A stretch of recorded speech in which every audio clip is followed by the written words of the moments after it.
Hello, കുറേ നാളുകൾക്ക് ശേഷം ഞാൻ വീണ്ടും വന്നേ. നിങ്ങളുടെ നാട്ടിലിതിന് എന്താ പറയുക?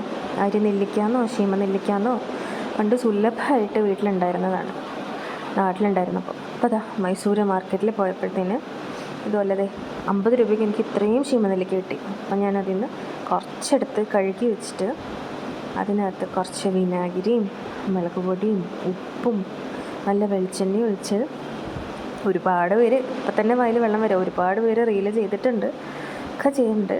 പക്ഷേ കുറേ നാളായിട്ട് ഈ ഒരു രുചി മറന്നിരിക്കുകയായിരുന്നു, പഴയ കാലത്തിലൊരു രുചി. ഇതെല്ലാം കൂടെ മിക്സ് ചെയ്ത് എന്താ പറയുക, ഒരു തട്ടിക്കൂട്ട് ഉപ്പിലിട്ടത് ഉണ്ടാക്കി കഴിക്കാം അല്ലേ? നിങ്ങൾ കഴിച്ചു നോക്കിയിട്ടുണ്ടോ? എന്തായാലും കഴിക്കാത്തവരും കഴിച്ചവരും ഒക്കെ ഒന്നുകൂടി ഒന്ന് കൊതിച്ചോളൂ കേട്ടോ കണ്ടിട്ട്. അപ്പം അത്ര തന്നെ ഉള്ളൂ. ഞാൻ കഴിക്കാൻ പോട്ടെ. Tata, bye bye.